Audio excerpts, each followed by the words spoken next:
آج وہ دور نہیں لوٹ سکتا، بالکل لوٹ سکتا ہے، اس لیے کہ زمانہ الگ، رات دن الگ۔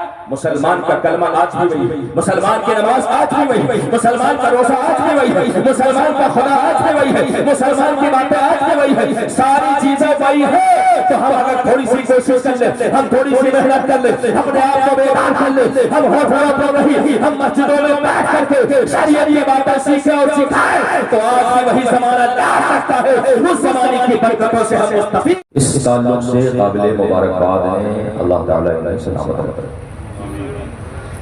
ایک دوسری اہم اور اچھی بات جو مجھے محسوس ہوئی کہ آج کل ہمارے جلسے ہوں یا ہمارے عرس کی تقریبیں ہوں، مرد و زن کے اختلاف سے محفوظ نہیں ہوتا۔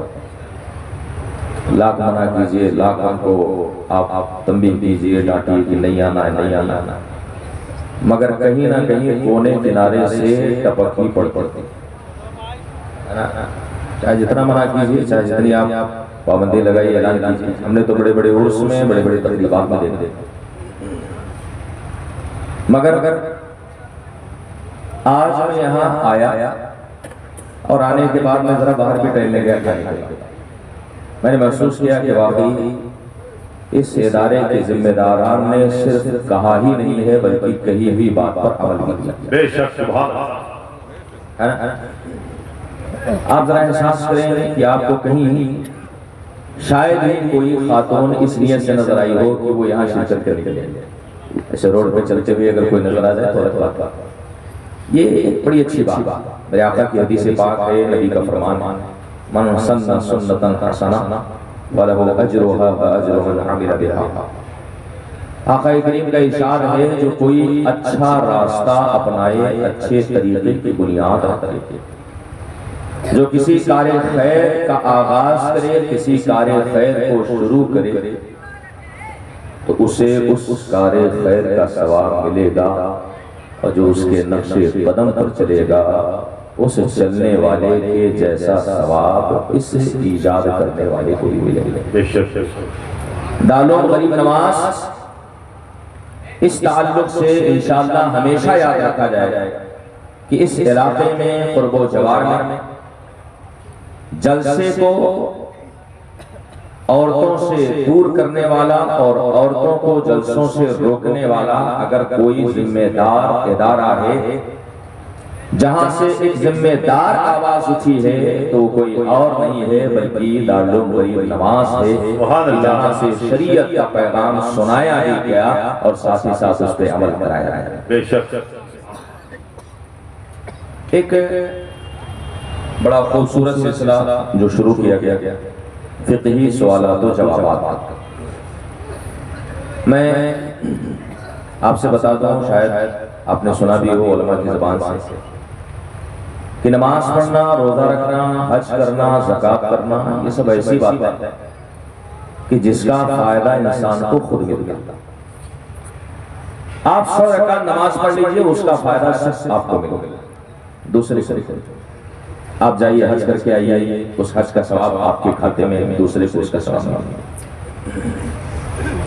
کوئی بھی کار خیر، کوئی بھی عمل خیر اگر آپ کر رہے ہیں تو اس کا ثواب آپ کو ملے گا، لیکن دین کی باتیں سکھانا، شریعت کا مسئلہ بتانا، یہ ایک ایسا عمل خیر ہے کہ جس کا ثواب بتانے والے کو بھی ملتا ہے اور ساتھ ہی ساتھ سننے والوں کو بھی ملتا ہے۔ سبحان اللہ، سبحان اللہ۔ آپ یہاں جلسہ ختم ہونے کے بعد ہوٹل پہ بیٹھ کے، چوراہے پہ بیٹھ کر کے، ناکے پہ، نکڑ پہ، اپنے دکان پہ، اپنے مکان پہ بیٹھ کر کے آپ کہتے ہیں جلسہ بڑا کامیاب ہوا۔ کیوں کامیاب ہوا؟ اس لیے کہ مولانا صاحب کی تقریر بڑی زوردار۔ جلسے کی کامیابی کسی کی تقریر پہ ڈیپینڈ، کسی کی نغمگی پہ ڈیپینڈ، کسی کے خوش آوازی پہ جلسے کی کامیابی منحصر ہے؟ نہیں۔ جلسہ کامیاب تب ہوتا ہے جب اس میں شریک ہونے والوں کو شریعت کا مسئلہ معلوم ہوتا ہے۔ بے شک۔ ہم تو صبح اس پر ڈسکس کرتے ہیں کہ فلاں مولانا صاحب کی تقریر بڑی غضب کی ہوئی ہے، لطیفے بہت سنائے، دھواں دھار، زوردار، گرجدار، اور نہ جانے کیا کیا داغ تقریریں ہوئی، مگر کل جب واعظ و نصیحت کی محفلیں سجتی تھی تو صبح یہ بات ہوتی تھی کہ تم نے شریعت کے کتنے مسائل سے کیا بات ہے، زمانے کا فرق دیکھیں، زمانے کا ڈیفرنس دیکھیں. سرکار غوث اعظم کا زمانہ ہوا، سرکار غریب نواز کا زمانہ ہوا. اس زمانے میں واعظ و نصیحت کی جب مجلسیں سجتی تھی تو وہاں سے سونے والوں کو نہیں اٹھایا جاتا تھا، وہاں سے عشق رسول میں جان دینے والوں کی لاشیں اٹھائی جاتی. اور صبح ڈسکشن اس پر ہوتا تھا کہ بھئی تم نے کتنے مسئلے سیکھنے، ہم نے تو اتنی مسئلے سیکھنے. آقا دو جہاں مصطفیٰ جان رحمت جن کی زبان ناس کے بارے میں قرآن ناطق ہے، وما ينطق عن الهوى ان هو الا وحی یوحی. ذات مصطفیٰ کی ہوتی ہے، بات خدا کی ہوتی ہے، زبان مصطفیٰ کی ہوتی ہے، فرمان پروردگار کا ہوتا ہے. جن کی زبان کے تعلق سے ہم سب کے امام اہل سنت حضرتوں کے حضرت اعلیٰ حضرت امام عشق و محبت نے بہت پہلے ارشاد فرمایا تھا کہ وہ سزا جس کو سب ان کی کنجی کہے، اس کے لاکھوں سلام، وہ دہر جس کی ہر بات وحی خدا، چشمائے وہ حکمت پہ لاکھوں سبحان اللہ. زندہ باد. ایسی ڈھلتی ہوئی رات میں وہ جیسے جوان خطیب کو موقع دیا. اللہ تعالیٰ آپ سب کو سلامت رکھے. میں مختصر سے وقت کو لے کر کے آپ کی خدمت میں حاضر ہوں. آقا دو جہاں مصطفیٰ جان رحمت کی حدیث سنیں، اور جب قال رسول کے الفاظ آپ کی قوت سماعت سے ٹکرائے تو صرف کان ہی نہ سنے، آپ کا دل بھی سنے، آپ کی روح بھی سنے، آپ کے ہاتھ پیر بھی سنے، آپ کے جسم کا ایک ایک روح، یہ آپ کے جسم کا ایک ایک حصہ یہ کان بن جائے. اور آپ صرف اپنے سر کے کان سے نہیں بلکہ اپنے دل کے کان سے سنے، اس لیے کہ یہ فرمان کسی اور غیر کا نہیں ہے، یہ فرمان اس ذات کا ہے جس کی شان یہ ہے کہ وہ سزا جس کو سب ان کی کنجی کہے، اس کے نافذ حکومت میں لاکھوں سبحان اللہ. بارگاہ رسول ہے آقا کی بارگاہ. سبحان اللہ، وہ بارگاہ، وہ عظیم در جس در پر حضرت ابو قحافہ کے بیٹے آئے تو صدیق اکبر بن گئے، حضرت خطاب کے بیٹے آئے تو فاروق اعظم، حضرت عثمان غنی آئے تو سخی اعظم، مولائے کائنات آئے تو شجاع اعظم، امام حسن آئے تو متقی اعظم، اور امام حسین آئے تو نیزوں پہ چڑھ کے قرآن پڑھنے والا شہید اعظم. آقا ارشاد فرماتے تھے، سامنے صحابی رسول حضرت ابو ذر غفاری، آقا ارشاد فرماتے یا ابا ذر. آقا صلی اللہ علیہ وسلم کا اسلوب بھی بڑا پیارا ہوتا.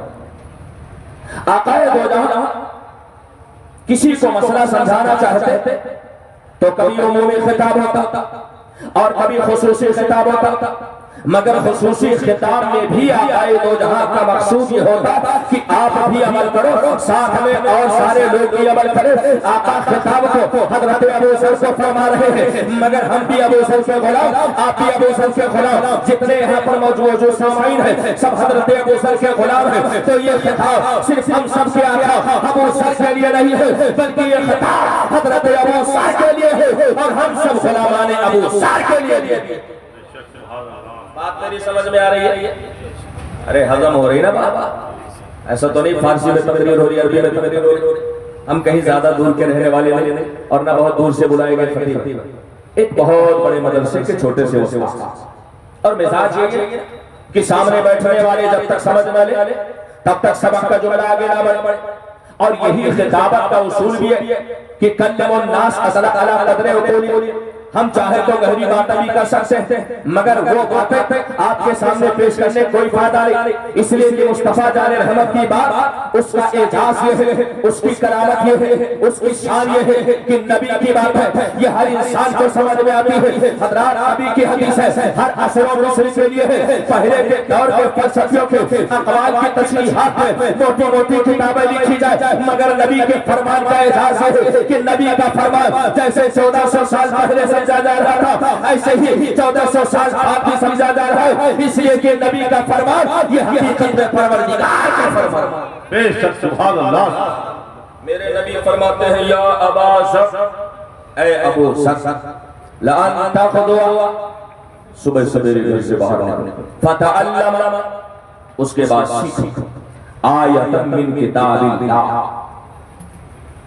قرآن کی ایک آیت، ذرا غور کریں کتنا قرآن کی ایک آیت ہے نا. اب ذرا آپ اب سبب دیتے آج ہمارا مزاج اور آج ہمارا معاشرہ جلسے سے بڑی دلچسپی، جلوس سے بڑی دلچسپی، آج تیجا سے، فاتحہ سے، 40ویں سے، اور سے میلے سے، ٹھیلے سے، ہر چیز سے ہمیں بڑی دلچسپی. مگر یہ اللہ کے نیک بندو، آپ نے کبھی غور کیا کہ انسان کے اوپر سب سے بڑا فرض جو من جانب اللہ عائد کیا گیا وہ ہے اللہ کی نماز. سرکار غوث اعظم رضی اللہ تعالیٰ عنہ کا ارشاد آپ نے کبھی سنا؟ آپ فرماتے ہیں کہ فرض پہلے، فرض پہلے، اس کے بعد واجب، اس کے بعد سنت، اس کے بعد نفل و مستحب. ہم سنیوں نے تو پوری ترتیب الٹ، ہم نے پوری ترتیب الٹ دی. ہم کو ساری نیچے سے نفل و مستحب سے اگر تھوڑا سا موقع ملا تو سنت تک پہنچے، اور تھوڑا سا موقع مل گیا تو واجب تک پہنچے. فرض تک تو بیچارے جو گاؤں کے 2-4 بوڑھے ہوتے ہیں وہی پہنچ. ہوشیار لوگ فرض تک پہنچتے، کہتے ہیں نماز پڑھے بدھو میاں، نماز پڑھے شبراتی، نماز پڑھے خیراتی. بیچارے پینٹ شرٹ والوں کو نماز پڑھنے کی فرصت نہیں، جینٹل مین لوگوں کو نماز پڑھنے کی فرصت نہیں، جو ہوشیار لوگ ہیں ان کو نماز پڑھنے کی فرصت نہیں، وکیل صاحب کو نماز پڑھنے کی فرصت نہیں، ڈائریکٹ ڈاکٹر صاحب کو نماز پڑھنے کی فرصت نہیں، بیرسٹر صاحب کو نماز پڑھنے کی فرصت نہیں. حضرات میں تو افسوس مجھے یہ ہوتا ہے کہ ہم جس گاؤں میں گئے، جس گاؤں کی مسجد میں گئے، ہم نے محسوس کیا کہ یہاں کے جو بیچارے ریٹائرڈ لوگ ہیں وہی اللہ کا کام کر رہے ہیں، اور جو کام کے لوگ ہیں بیچارے ان کو مسجد سے کوئی مطلب نہیں. حضرات کچھ لوگ تو بیچارے 5 والے ہیں، کچھ تو 8 والے ہیں، کچھ تو 360 والے ہیں، اور کچھ کم بخت ایسے ہیں کہ جو نہ 5 والے، نہ 8 والے، نہ 360 والے، بلکہ وہ بیچارے 8 والے. آپ کو مولانا صاحب کھاٹ والے کہاں سے چپک؟ ہم کہتے ہیں کھاٹ والے وہ کم بخت ہیں کہ جو پیدا ہوئے تو ان کے کان میں اذان دی گئی، مرے تو کم بختوں کی سیدھے نماز جنازہ پڑھا. پھر بھی نعرہ بڑے زور سے ماریں گے کہ غوث کا دامن، غوث کا دامن ہے کیا بھئی؟ آج تک تو ہم یہ نہیں سمجھ. آپ ہمیں بتاؤ غوث اعظم کا دامن ہے کیا؟ سرکار غوث اعظم فرما رہے ہیں فرض پہلے. کیا مطلب؟ جو نماز نہیں پڑھتا، جو اللہ کی عبادت نہیں کرتا، جو فرائض و واجبات کی پابندی نہیں کرتا، ایک جملہ آپ اپنے لوہے دل پہ لکھ لو کہ جو خدا کا نہیں وہ بندگان خدا کا. جو نمازی نہیں وہ سچا قادری نہیں، جو نمازی نہیں وہ سچا چشتی نہیں، جو نمازی نہیں وہ سچا سبحانی نہیں، جو نمازی نہیں وہ سچا مخدومی اشرفی بھی نہیں ہو سکتا ہے. مسلمانوں، اسی لیے آپ ذرا احساس کرو کہ آپ اللہ والوں کے در پہ جاؤ تو اللہ والوں کے در کے بغل میں آپ کو مسجد نظر آئے گی. یہ مسجد خاموشی کے ساتھ ہمیں پیغام دیتی ہے اللہ والوں کے مزار پہ جانے سے پہلے اللہ کی بارگاہ میں 2 رکعت نفل نماز پڑھو. اللہ والوں کی چوکھٹ پہ جاؤ، ہاتھ اٹھا کر کے جو دعائیں کرو گے نماز کے سلسلے میں اللہ تمہاری دعاؤں کو قبول فرمائے. بے شک سبحان اللہ.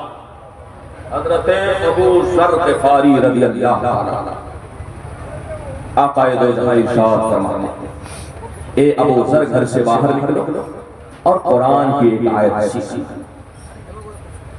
قرآن کی ایک آیت سیکھنا. آقا فرماتے ہیں یا ابا ذر لأن تغدو فتعلم آیتا من کتاب اللہ خیر لک من ان تصلی 100 رکعہ.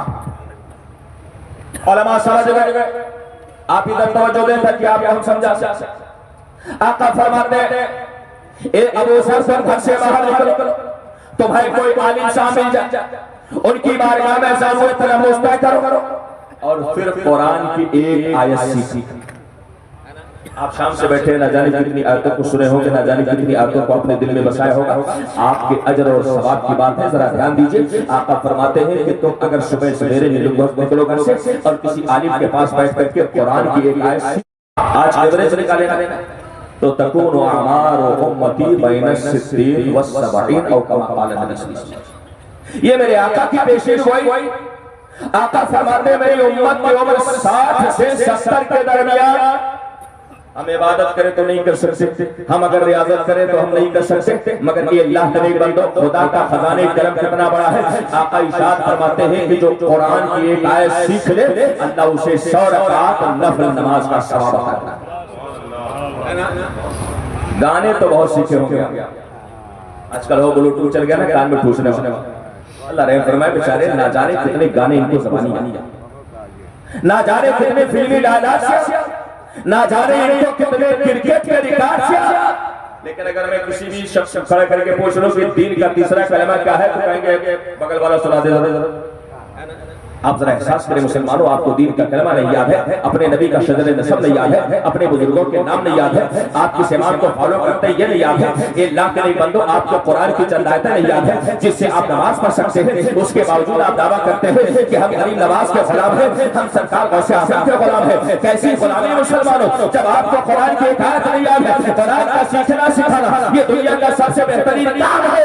اور میں آپ کو دعوت دینا چاہتا ہوں اس مختصر سے پیغام میں آپ کو ایک دعوت دے کر کے ایک پیغام دے کر کے اپنی گفتگو مکمل کرنا چاہتا ہوں کہ آپ نیت کر لو کہ انشاءاللہ سال میں 360 دن ہوتے ہم روزانہ قرآن کی ایک آیت سیکھیں گے اور ایک آیت سیکھ کر کے روزانہ 100 رکعت نفل نماز کا ثواب. سبحان اللہ سبحان اللہ. کریں گے نا انشاءاللہ. اللہ کے خزانے کرم میں کوئی کمی نہیں رہا. ٹائم ہے تو ایک سیکھو, اور اگر اور تھوڑا سا ٹائم ملے تو 2 سیکھ لو, اور ٹائم ملے تو 3 سیکھ لو, اور ٹائم ملے تو 4 سیکھ لو. چاہے آیت سیکھو گے اللہ کے خزانے میں کوئی کمی نہیں, اسی کے حساب سے آپ کو 100 رکعت نماز کا ثواب ملتا ہے.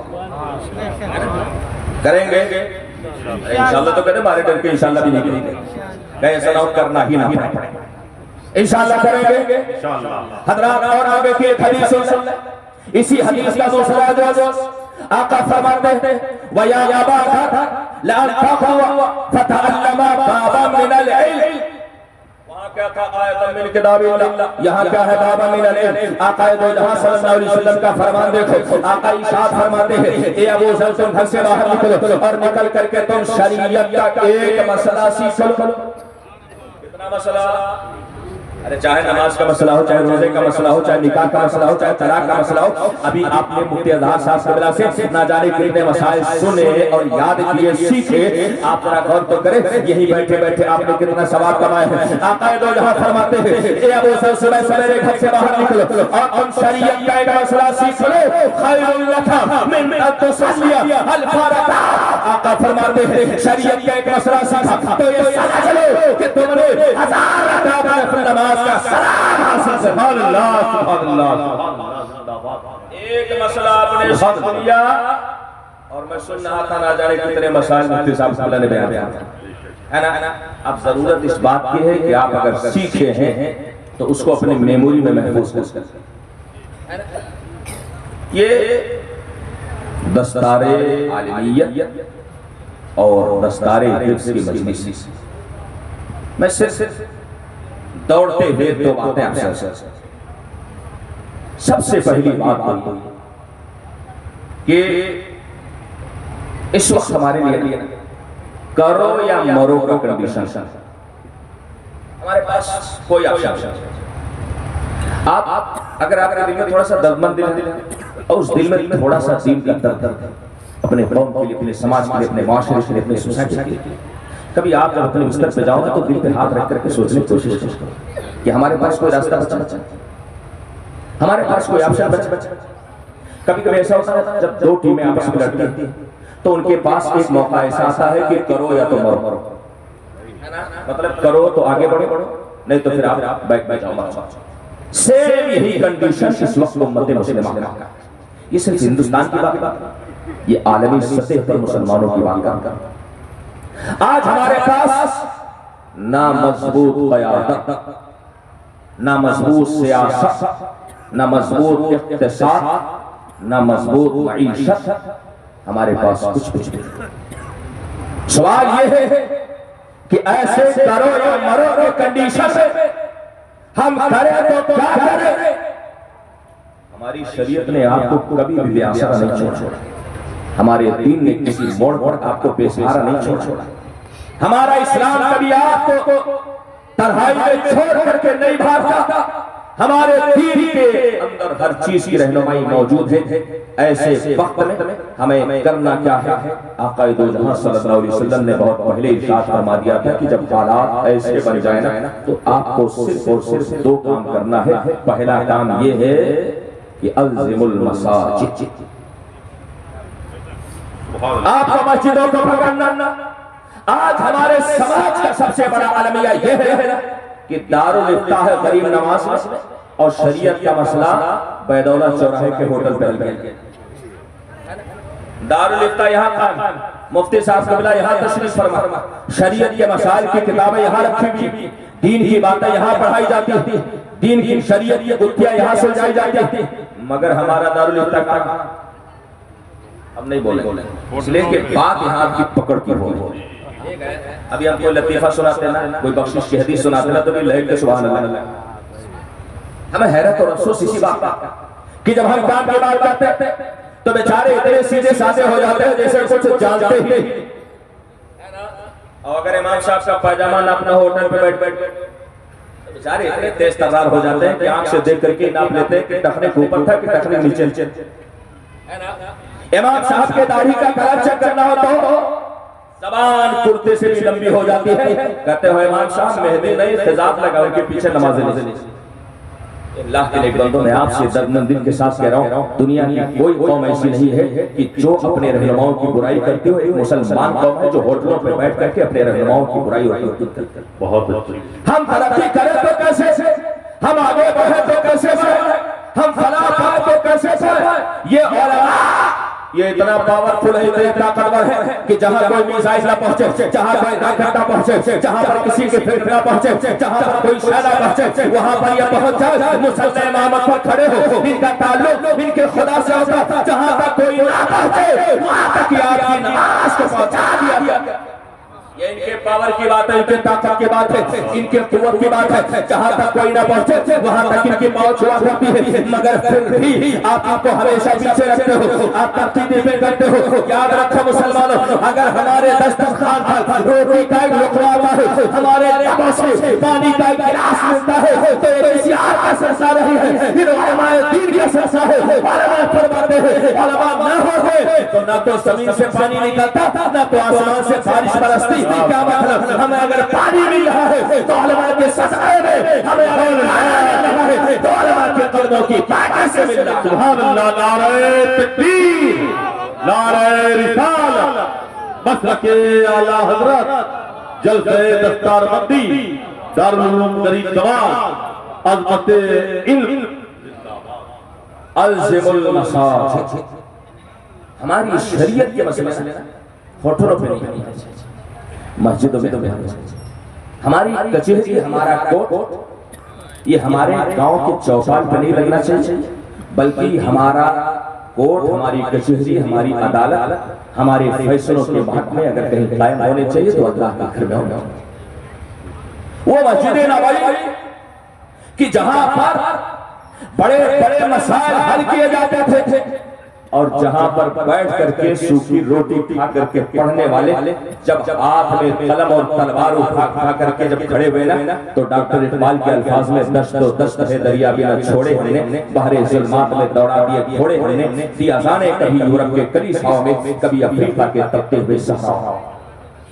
آج وہ دور نہیں لوٹ سکتا، بالکل لوٹ سکتا ہے، اس لیے کہ زمانہ الگ، رات دن الگ۔ مسلمان کا کلمہ آج بھی وہی، مسلمان کی نماز آج بھی وہی، مسلمان کا روزہ آج بھی وہی، مسلمان کا خدا آج بھی وہی ہے، مسلمان کی باتیں آج بھی وہی ہے، ساری چیزیں وہی ہے۔ تو ہم اگر تھوڑی سی کوشش کر لیں، ہم تھوڑی سی محنت کر لیں، اپنے آپ کو بیدار کر لیں، ہم ہوٹلوں پر نہیں، ہم مسجدوں میں بیٹھ کر کے شریعت کی باتیں سیکھیں اور سکھائیں تو آج بھی وہی زمانہ لا سکتا ہے، اس زمانے کی برکتوں سے ہم مستفید ہو سکتے ہیں۔ حضرات اپنے آپ بدلنے کی کوشش کرو۔ اور ایک دوسری بات میرے آقا نے فرمایا تھا وَاسْتَشِیرُوا بِالْقُرْآنِ، وَاسْتَشِیرُوا بِالْقُرْآنِ۔ آج ہمارے مشورے نیتا جی سے ہو رہے، اب نیتا جی سے ہو رہے، فلاں صاحب سے ہو رہے، ان سے ہو رہے، ان سے ہو رہے، اللہ کے نیک بندو، خدا نے ہمیں ایک ایسی کتاب دے دی ہے جس کتاب کو آپ سامنے کھول کر کے بیٹھ جاؤ نا تو ہم نے جوزدان میں سورج کو چھپا رکھا ہے، کھول کر رکھ دے تو ہر گھر میں اجالا۔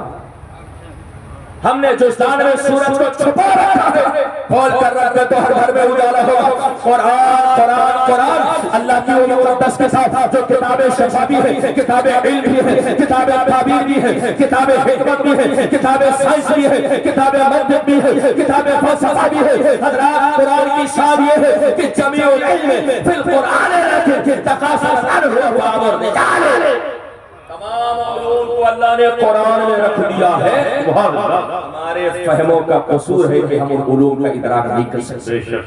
وَاسْتَشِيرُوا بِالْقُرْآنِ، قرآن سے مشورہ کرو ہمیں کرنا کیا ہے۔ ہم کسی ایرے غیرے سے نہ پوچھیں ہمیں کرنا کیا ہے، ہم اپنے قرآن سے بے شک۔ میں آپ سے عرض کروں مسلمان، یہ دارالعلوم ہے، اس دارالعلوم میں آپ کو دونوں چیزیں موجود ہیں۔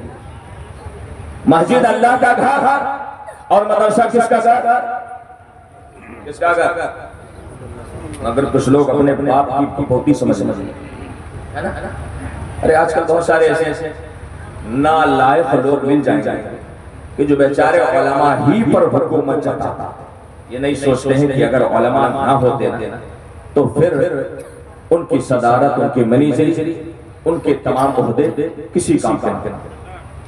یہ علماء کا بسایا ہوا چمن ہے کہ جس کا پھل صدر صاحب بھی کھا، منیجر صاحب بھی کھا، سیکریٹری بھی صاحب، ہر صاحب کھا رہے ہیں۔ مسلمانوں میں آپ سے عرض کروں یہ مدرسہ ہمارا گھر نہیں، منیجر صاحب کا گھر نہیں، سیکریٹری صاحب کا گھر نہیں، خزانچی صاحب کا گھر ہے، کسی صاحب کا گھر نہیں، یہ مدرسہ گھر ہے تو یہ رسول اللہ کا گھر ہے۔ میں آپ کو یقین سے کہہ دوں غریب نواز یہ کسی کی چابی نہیں ہے، غریب نواز پر کسی کا ادارہ کاری نہیں ہے، غریب نواز یہ کسی پر کسی کی جانبداری نہیں آتا، غریب نواز امانت ہے۔ قائد ملت حضرت علامہ عبد الحفیظ اللہ علی رحمت اور اسمان کی انشاءاللہ تعالی زندہ تھے تو بھی اس ادارے کی نگرانی کر رہے تھے، اب اس دنیا سے چلے گئے، قبر میں آرام فرما ہے، وہیں سے اس ادارے کی نگرانی فرما رہے ہیں، اس ادارے کو اپنا فیضان دے رہے ہیں۔ سبحان اللہ۔ قائد ملت کی امانت اور اسے سنبھال کر رکھنا ہماری ذمہ داری۔ کہتے ہیں 32 دانتوں کے بیچ میں ایک نازک سی زبان ہوتی ہے، بالکل وہی کنڈیشن ہے۔ حضرات چاروں طرف سے حاسدین، چاروں طرف سے معاندین، ایسے میں یہ کمزور سا ادارہ اگر ہم اس کی حفاظت نہیں کریں گے تو کون کرے؟ ہر کوئی اخلاص کا مظاہرہ کرے، ہر کوئی نیک نیتی کا مظاہرہ کرے اور یہ سوچ لے کہ یہ کسی کا ادارہ نہیں ہے، یہ رسول اللہ کا گھر ہے۔ جب تک رسول اللہ کی شان باقی رہے گی تب تک رسول اللہ کا یہ مکان بھی باقی رہے گا۔ اور میں تو کہہ کے جا رہا ہوں کہ غریب نواز پر فیضان ہے، غریب نواز کا، غریب نواز پہ کس کا فیضان؟ غریب نواز کا۔ اور ہم تو نعرہ لگاتے ہیں کہ کرسی پر کوئی بیٹھے راجہ تو میرا خواجہ ہے۔ جب تک غریب نواز کا ہندوستان میں پرچم لہراتا رہے گا تب تک غریب نواز کا فیضان رہے گا۔ انشاءاللہ غریب نواز یوں ہی چلتا رہا، انشاءاللہ حاسدین حسد کریں، مخالفین مخالفت کریں، کوئی فرق نہیں پڑتا، اس پر فیضان ہے سرکار غریب نواز کا۔ میں آخری بات آپ سے عرض کر دوں مسلمانوں کہ آج ضرورت اس بات کی ہے قرآن کو ہم سینے سے لگائیں، ایک بار اس کو ہم اپنا مشیر بنائیں، ایک بار پھر ہم اس سے فیض حاصل کریں۔ آج ہمیں بڑی شکایتیں ہوتی ہیں، گھر میں ہمارے بھوت بھرے تھے، دوڑ کر کے بابا کے پاس پہنچے، بابا نے 10,000 کا بجٹ بنا دیا۔ میں آپ سے کہتا ہوں مسلمانوں جس مسلمان کے گھر میں قرآن جیسی عظیم کتاب ہے اس کو کسی بابا کے ہاں جانے کی ضرورت ہے، کسی جھاڑ پھونک والے کے ہاں جانے کی ضرورت ہے، کسی اوجھا شوکھا کے ہاں جانے کی ضرورت ہے؟ نہیں، قرآن تو وہ کتاب حکمت ہے، کتاب شفا ہے۔ میرے آقا فرماتے ہیں جس گھر کے دروازے پہ قرآن کی سورہ بقرہ پڑھ دی جائے اس گھر میں شیطان کبھی انٹری نہیں مارتا۔ جب انٹری ہی نہیں مارے گا تو پھر آپ کو کہیں جانے کی ضرورت نہیں پڑے گی۔ جمعہ کا دن ہے، صبح نہا دھو کر کے گھر کے دروازے پر بیٹھ جاؤ، قرآن کے سورہ بقرہ کی تلاوت کر لو، انشاءاللہ پورا ہفتہ آپ کا گھر اور گھر کے رہنے والے شیطان کے خلل سے محفوظ رہیں گے۔ پھر نہ آپ کو بابا کی ضرورت رہے گی، نہ آپ کو کبھی کسی دائی کی ضرورت رہے گی۔ کیا بات ہے، قرآن کو مشیر بناؤ، اسی میں ہمارے لیے فوز و فلاح ہے۔ دو باتیں میں نے آپ سے عرض کی، مسجدوں کو لازم پکڑنے کا مطلب یہ ہے 5 وقت نماز پڑھنے ہے، کوئی مشورہ کرنا ہو، کوئی مسئلہ ہو، آپ آ کر کے مسجد میں امام صاحب سے کریں، آپ کے ذمہ داران لوگ مسجد میں بیٹھ کر کے اپنے دین کی باتیں، اپنے مسائل حل کریں، انشاءاللہ تعالی ہمیں بھلائی ملے گی۔ اور دوسری بات جو میں نے آپ سے عرض کی ہے، قرآن کو ایک بار پھر سے سینے سے لگاؤ، مگر ہم کس قدر قرآن کی بے حرمتی کرتے ہیں۔ ہمارے گھر کے طاقت قرآن موجود ہے، اس کے باوجود اسی کمرے میں ہم لیٹ کر کے 3 گھنٹہ موبائل پر فلمیں دیکھتے، دل لہو میں کھونا تجھے، شب نیند بھر سونا تجھے، شرم نبی خوف خدا، یہ بھی نہیں وہ بھی نہیں، یہ سب کہاں چلا کیا؟ قرآن اللہ کا کلام ہے، قہار و جبار کا کلام ہے، خدا ذوالجلال کا کلام ہے، اسی گھر میں خدا کا کلام، اسی گھر میں موبائل پر فلم ہے۔ اللہ کے نیک بندو، اپنے آپ کو سنبھالنے کی ضرورت ہے، اللہ کے کلام سے ڈرو، اللہ کے قہر سے ڈرو، اللہ کے غضب سے ڈرو۔ آؤ ایک بار ہم عہد کریں کہ جس گھر میں خدا کا قرآن ہوگا اس گھر پہ ہم کبھی موبائل پر فلم نہ دیکھیں گے، ہمارے گھر کی عورتیں کبھی ٹیلی ویژن پر غلط چیزیں نہیں دیکھیں گی۔ آؤ قرآن کا پھر سے سینے سے لگاؤ، اس لیے کہ قرآن کی شان یہ ہے کہ درس قرآن اگر ہم نے بھلایا ہوتا یہ زمانہ نہ زمانے نے دکھایا ہوتا، وہ زمانے میں موثر تھے، مسلمان ہو کر آج ہزار ہوئے تاریخ قرآن ہو کر۔ اللہ کریم ہمیں خیر کی توفیق عطا کرے اور ہم سب کو مسجد سے اور قرآن سے محبت کی توفیق عطا کرے۔ میں دل سے مبارکباد پیش کرتا ہوں ان والدین کو جن کے بچے آج حافظ قرآن بن رہے ہیں۔ انشاءاللہ آج آپ کے بچے پر غریب نواز کا فیضان جاری ہوگا، یہاں کپڑے کا تاج رکھا جائے گا، قیامت کے دن انشاءاللہ نور کا تاج رکھا جائے گا انشاءاللہ۔ آپ کے بچے آج حافظ قرآن بنیں گے، آپ نے تو یہی پر جنت کا ٹکٹ خرید لیا ہے، اور وہ قاریان قرآن جنہوں نے ان بچوں کو حافظ قرآن بنایا ہے ان کی عظمت، ان کا مقام اللہ پر۔ میرے آقا فرماتے ہیں سب سے بہتر انسان وہ ہے جو قرآن سیکھے اور سیکھ کر کے لوگوں کو سکھانے کا کام کرے۔ اللہ کریم سب کو خیر اجر خیر عطا فرمائے، اس ادارے کو یوں ہی اللہ سلامت رکھے، باقی رکھے، ہم سب کو اللہ تعالیٰ صراط مستقیم پر چلائے۔ وما توفیق الا باللہ، وآخر دعوانا ان الحمد للہ، السلام علیکم ورحمۃ اللہ۔